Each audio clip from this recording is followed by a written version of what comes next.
जय श्री गणेश दोस्तों। हमारी आज की कहानी का नाम है बचपना। कहानी अच्छी लगे तो प्लीज चैनल को सब्सक्राइब कर लीजिएगा। अब शुरू करते हैं आज की कहानी।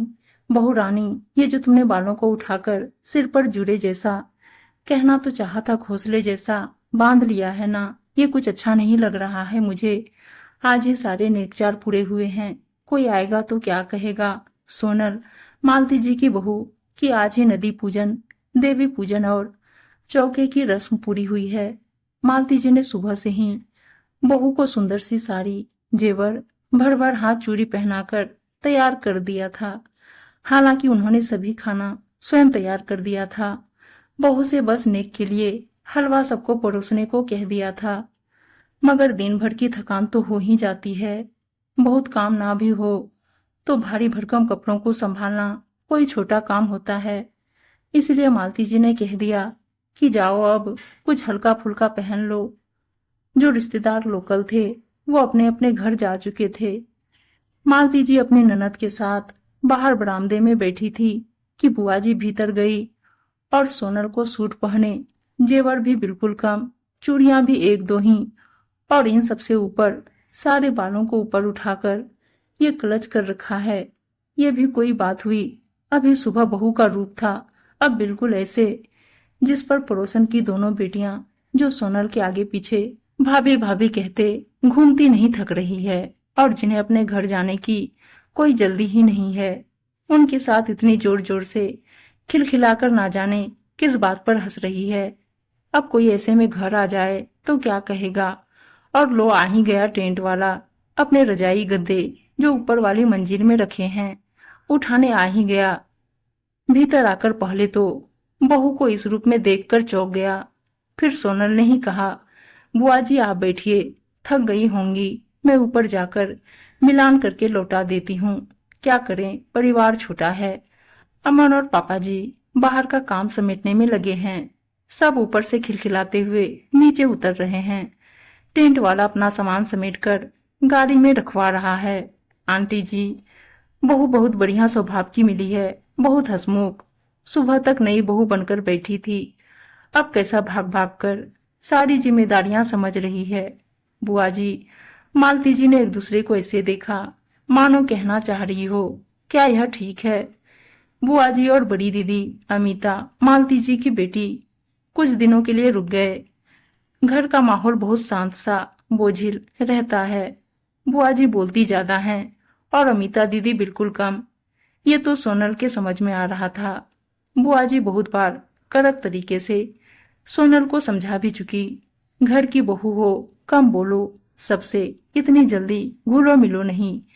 नई बहू पर गंभीरता शोभा देती है, मगर सोनल क्या करे, वो तो हमेशा से ही ऐसी है, खुशमिजाज, जिंदा दिल, खुलकर हंसना।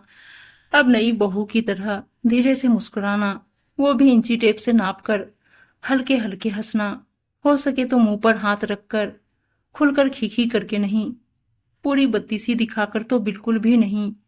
कोई हंसी की बात पर भी गंभीरता का मुखौटा ओढ़े रखना, हौले हौले चलकर कमरे में जाना, ऊपर की मंजिल पर जहां उसका कमरा है भागते हुए चढ़ जाना, और किसी के आवाज देने पर दंदनाते हुए नीचे उतर आना। बताओ भला, ये सब नई बहू के लक्षण है क्या। कितना तो समझाया था मम्मी ने, थोड़ा बहुत, मगर दादी और बुआ ने बहुत ही ज्यादा पट्टी पढ़ाने की कोशिश की थी। मगर एक तो एग्जाम सिर पर था, दूसरे क्या पता था सब ऐसा ही कुछ एक्सपेक्ट करेंगे। ध्यान से सुनना चाहिए था क्या, सब मुझे क्या समझा रहे थे। अब परिचित माहौल में कैसे रहना होगा। अमिता दीदी को ही लो, वो तो कितना चुपचाप रहती हैं, जल्दी किसी बात पर रिएक्शन ही नहीं देती। किसी हंसी वाली बात पर वही गंभीरता चेहरे पर पसरी रहती है। धीरे धीरे बात करती है, वो भी नहीं के बराबर। जबकि अपने मायके में है तब तब बताओ ससुराल में क्या करती होंगी। उनके बेटे को मम्मी जी ही नहलाकर तैयार कर देती हैं, अपने साथ सुला देती हैं, कहती हैं दीदी को कम डिस्टर्ब करो, कोई बात है क्या, कोई मुझे बताता क्यों नहीं। एक दिन तो हद हो गई। अमिता दीदी के बेटे को चॉकलेट खानी थी। सोनल बगल वाली दुकान से चॉकलेट खरीदकर उसके साथ खुद भी खाते हुए घर में घुसी तो मम्मी जी एकदम चिल्ला उठी, क्या बचपना है, वो तो बच्चा है। तुम भी चॉकलेट टॉफी खाओगी बच्चों की तरह। अपने रंग ढंग बदलो बहू, बहुत हो गया बचपना। बहुत दिनों से देख रही हूँ, कुछ कहती नहीं हूँ तो। और भी बहुत कुछ बोली मम्मी जी। शायद आज फट पड़ी थी और बुआ जी भी जाते जाते कह गई, बहू शांति से घर का काम करना सीखो। मतलब मैं घर में बहुत अशांति फैलाती हूँ क्या? अमिता दीदी को लेने जीजाजी आए हैं। दीदी चली गई, ना मुझसे ज्यादा बातें की, ना घुली मिली। एक अनकही दूरी सी बनी रही। अब सोनल ने भी चुप्पी साध ली है। अमित, पापा जी, मम्मी जी सब चुपचाप रहते हैं। जब इस घर का माहौल ही ऐसा है तो क्या किया जा सकता है? फटाफट गाड़ी में सामान रखो, जल्दी करो। अमिता दीदी को अटैक पड़ा है। कोई पूछने पर कुछ बता नहीं रहा है। बस सोनल भी साथ में जा रही है सबके साथ। पीछे वाली सीट पर मम्मी जी और सोनल बैठे हैं। सोनल ने मम्मी जी का हाथ अपने हाथ में लेकर कहा, घबराइए मत मम्मी जी, सब ठीक हो जाएगा। मम्मी जी सोनल के कंधे पर सिर रखकर बिलक उठी। कितना सह रही थी मेरी बच्ची। इतना कड़क माहौल की कुछ कहने को तरस गई। खुलकर जीना हंसना किसे कहते हैं, कभी जान ही नहीं पाई। किसी से जल्दी कहती नहीं थी, क्योंकि हम लोग दामाजी से सवाल पूछते थे तो वो और ताने देते थे कि मेरी हर जगह शिकायत करती फिरती हो। इसका नतीजा इससे आएगा, सोचा नहीं था। अमिता दीदी के घर पहुंचकर हॉस्पिटल जाने पर डॉक्टर ने भी कहा, बहुत गंभीर नर्वस ब्रेकडाउन था। दिमाग में बातें नहीं रखनी चाहिए, सबसे कहना चाहिए। अब उसका ख्याल रखिए, किसी किस्म का तनाव ना पाले, हंसे बोले, वरना उदासी भी बहुत बड़ा रोग बन जाता है। जीजाजी भी सहमति में सिर हिला रहे थे। एक जिम्मेदार, चिंतित भी पति वाले एक्सप्रेशन तो आज दिखे, वरना अभी तक तो खरूस की तरह मुंह उतारे रहते हैं, अपना और दीदी का भी। इतनी कड़वाहट घुली हुई थी दीदी की जिंदगी में। कुछ दिनों बाद अमिता दीदी को लेकर सब घर आ गए। मम्मी जी ने कहा, वहां अच्छे से देखभाल हो जाएगी। मम्मी जी ने सोनल को बुलाकर कहा, बेटा मैं तुम्हें गलत टोकती थी, खूब हंसो बोलो। तुम्हारे अंदर के जिस बचपने को निकालने को उतारू थी, वो मेरी बेटी के अंदर भी वापस ले आओ। अपने रंग ढंग बदलो बहू। बहुत दिनों से देख रही हूँ, कुछ कहती नहीं हूँ तो क्या ऐसे रहोगी? उदासी गंभीरता अच्छी नहीं लगती। घर में खुशियां लौटा दो। मम्मी जी की आंखों से आंसू छलक आए। डिप्रेशन का भयावह रूप वो देख रही थी। सोनल ने मम्मी जी का हाथ पकड़ा।